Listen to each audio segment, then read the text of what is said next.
10 محرم کے دن ہر ایک امام حسین کے قدموں پہ قربان ہو رہا تھا، اور یہ منظر دیکھنے کے لیے تمام عالمین کے فرشتے کربلا کے میدان تک آ پہنچے۔ کبھی امام حسین سے زمین مخاطب ہو کے کہتی ہے کہ اے ہمارے آقا، ہمیں حکم دیں، ہم ابھی پھٹ جائیں اور اس پورے لشکر کو فنار کر دیں۔ تو کبھی آسمان چیخ کے کہتا ہے اے میرے حسین، ہمیں حکم دیں۔ تو کبھی زعفر جن مختلف جنات کے ساتھ دست ادب کو جوڑ کے کہتا ہے اے میرے مولا، مجھے حکم دیں کہ اس فوج یزید کو فنار کر دوں۔ امام حسین تمام انبیاء، اولیاء، فرشتوں اور جنات سے کہتے ہیں یہ صبر کا امتحان ہے، میرا اللہ میرا صبر آزمانا چاہتا ہے، اور میرے خون سے ہی اسلام کو زندگی ملے گی، کیونکہ میرے شہید ہونے کے بعد رہتی دنیا تک کسی بھی یزید کی یہ مجال نہ ہوگی کہ کوئی میرے نانا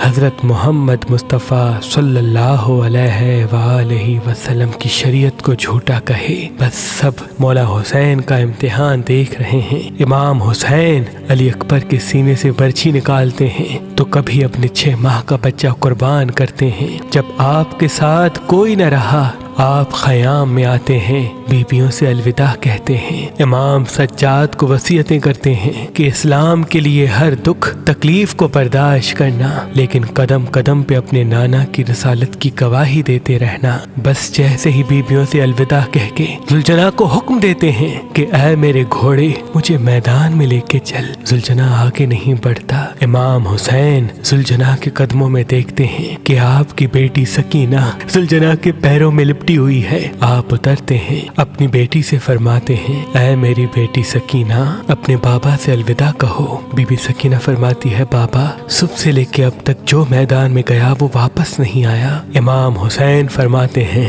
اے میری بچی، ہمارے خون سے تمہارے نانا کا دین بچے گا، صبر کرو۔ آپ یتیمی کا پرسہ دیتے ہیں اور میدان میں آ کے باواز بلند فرماتے ہیں اے لوگو، میں رسول اللہ کا نواسا حسین ہوں، فاطمہ کا بیٹا، علی کا لال، میں وہ ہوں جس کے لیے اللہ کے رسول بار بار فرماتے تھے کہ حسین و منی وانا من الحسین، میرا خون رسول اللہ کا خون ہے، میرا گوشت رسول اللہ کا گوشت ہے۔ کیوں مجھے قتل کرنا چاہتے ہو؟ کیا میں نے شریعت میں کوئی ترامیم کی ہے؟ کسی انسان کا حق غصب کیا ہے؟ کیوں میرے بچوں کو مارا ہے؟ کیوں 3 دن سے ہمیں پیاسا رکھا ہے؟ فوج یزید ایک آواز میں کہتی ہے کہ ہم سب تجھے تیرے بابا علی کے بغض میں قتل کرنا چاہتے ہیں۔ پھر آپ فرماتے ہیں آج جو اسلام کا پرچم تم ہاتھوں پہ بلند کر کے کھڑے ہو، یہ پرچم میرے بابا علی نے بلند کیا تھا۔ خیبر و خندق میں اگر میرے بابا علی نہ ہوتے تو اسلام کی فتح ناممکن تھی۔ آج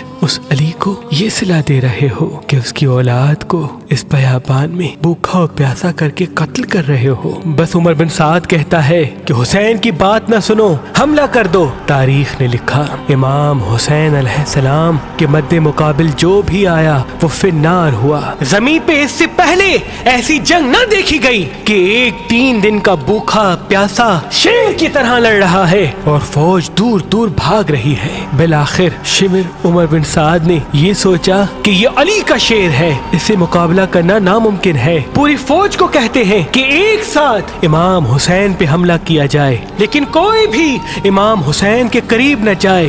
دور دور سے امام حسین کو تیر مارے اور آدھی فوج جا کے خیام کو آگ لگا دے۔ بس ہزاروں کی فوج نے امام حسین کو چاروں طرف سے گھیرا اور دور دور بھاگتے ہوئے امام حسین کو تیر مارتی رہی، نیزے مارتی رہی، اور کچھ امام حسین کے قیام کو جلاتے ہیں۔ امام حسین کبھی خیموں کی طرف جاتے ہیں، کبھی سپاہیوں کی طرف آتے ہیں۔ بس اتنے میں آواز غائب آتی ہے اے حسین، تیرا اللہ تجھ سے راضی ہوا۔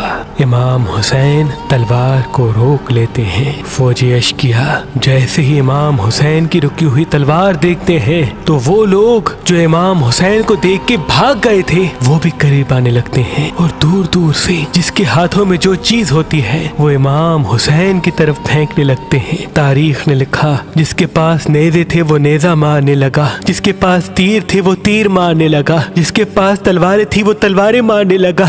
جس کے پاس مارنے کے لیے کچھ نہ تھا، وہ کربلا کی گرم زمین سے مٹی اٹھاتا اور امام حسین کی طرف پھینکتا۔ تاریخ نے لکھا آپ کے جسم پہ اتنے تیر تھے کہ آپ کا جسم مبارک دور سے نظر تک نہیں آ رہا تھا۔ آپ نے چاہا کہ آپ اللہ کے دربار میں سجدہ کریں۔ آپ اپنے آپ کو گھوڑے کی زین سے زمین کی طرف لے کے جاتے ہیں، لیکن آپ کے جسم مبارک پہ تیر اتنے تھے، نہ آپ زمین پہ تھے نہ گھوڑے کی زین پہ تھے، تیروں کے مسلح پہ تھے۔ یہ منظر تمام انبیاء دیکھ کے زارو قطار رو رہے تھے۔ بس جو بھی امام حسین کا سر کاٹنے کے لیے قریب آئے، امام حسین کے چہرے میں ان کو رسول اللہ کا چہرہ نظر آئے اور وہ چیخ کے دور چلا جائے۔ بس شمر نے کہا یہ کام مجھ سے ہونا ہے۔ بس شمر قریب آتا ہے، امام حسین کے سر سے امامہ اتارتا ہے، آپ کے بالوں میں ہاتھ ڈالتا ہے، چھری کو گلے پہ رکھتا ہے، پہلی ضرب چلاتا ہے۔